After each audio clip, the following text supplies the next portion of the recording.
इंटिजर्सच्या रूलप्रमाणेच equation सोडवताना काही basic rules आहेत ते आपल्याला माहिती असेल तर मग ते क्वाड्रॅटिक इक्वेशन असो किंवा लिनियर इक्वेशन असो त्याच्याने आपली एकदम गट्टी जमून जाते आणि खूप मोठा राक्षसारखा वाटणारा चॅप्टरही मॅथ्समधला एकदम सोपा होतो. चला तर मग आपण ते काही बेसिक रूल्स इक्वेशनचे समजून घेऊया. रूल नंबर 1 आहे, आपण याला रूल म्हणू पण शकत नाही, इतकं सोपं आहे, पण ते जर माहिती नसेल तर आपण काहीच सोडू शकत नाही मॅथ्समधलं. 80% मॅथ्स हे या बेसिक रूल्सवरती इंटिजर्सच्या आणि इक्वेशनच्या डिपेंड करतं. बघा, ॲडिशनच्या अपोजिट असतं सबट्रॅक्शन. कसं? x+5 = 10 हे इक्वेशन आहे.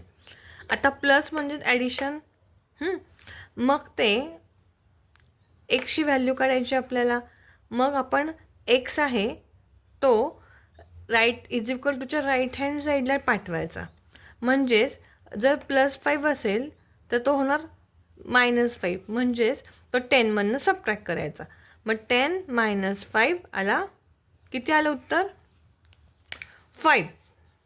बघा परत एकदा सांगते, ॲडिशनच्या अपोजिट सबट्रॅक्शन म्हणजे जे लेटर असेल इक्वेशनमध्ये व्हेरिएबल त्याची शेजारी कोण आहे? +5.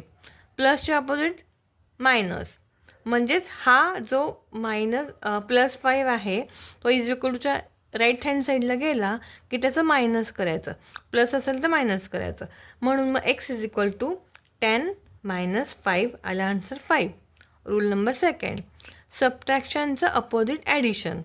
म्हणजेच काय? आता व्हेरिएबल A to Z मधलं स्मॉल ABCD मधलं कुठलंही अक्षर असतं. मग इकडे आहे y, व्हेरिएबल y आहे. y - 5 = 10. वायची व्हॅल्यू काढायची, वायच्या जर -5 आहे, मायनसच्या अपोजिट काय आहे? प्लस.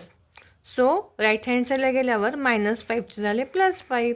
That's why y = 10 + 5. दोन्ही पॉझिटिव्ह इंटिजर्स आहेत, म्हणजे 15 आन्सर आलं. Positive 15. Third rule, multiplied opposite divide. म्हणजेच काय? 5x = 10.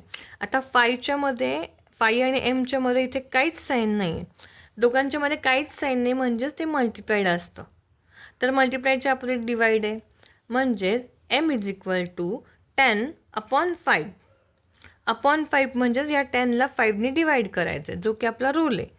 आन्सर आलं 5 × 2 = 10. 2. Fourth rule, divide opposite multiplied. जर डिवाइड असेल एक्सचं, म्हणजेच कुठलाही व्हेरिएबल आणि त्या नंबरचं रिलेशन जर डिवाइडचं असेल तर ते राईट हँड साईडला गेल्यावर डिवाइड अपोजिट मल्टिप्लाइड आहे म्हणून मल्टिप्लाइड करायचं. बघा, x/5 = 10. दॅट्स वाय a हा डिवाइड 5 इकडे गेल्यावर मल्टिप्लाइड झाला. 10 × 5 आले 50. बघा, प्लस साईन म्हणजेच ॲडिशन म्हणजेच बेरीज, मायनस म्हणजे सबट्रॅक्शन म्हणजेच वजाबाकी, मल्टिप्लाइड म्हणजेच मल्टिप्लिकेशन म्हणजेच गुणाकार, आणि डिवाइड म्हणजे डिव्हिजन म्हणजेच भागाकार. अजून एक छोटीशी गोष्ट आहे पण ती खूप महत्त्वाची आहे. हे आहे =चं साईन. साईनच्या लेफ्ट हँड साईडला म्हणायचं LHS म्हणजे डावी बाजू, आणि च्या साईनच्या राईट हँडला म्हणायचं RHS म्हणजे उजवी बाजू. या साईनच्या अपोजिट डिरेक्शनला गेला की हे सगळे साईन चेंज करायचे, म्हणजे ॲडिशनचं सबट्रॅक्शन, सबट्रॅक्शनचं ॲडिशन, मल्टिप्लाइडचं डिवाइड आणि डिवाइडचं मल्टिप्लाइड. थँक्यू.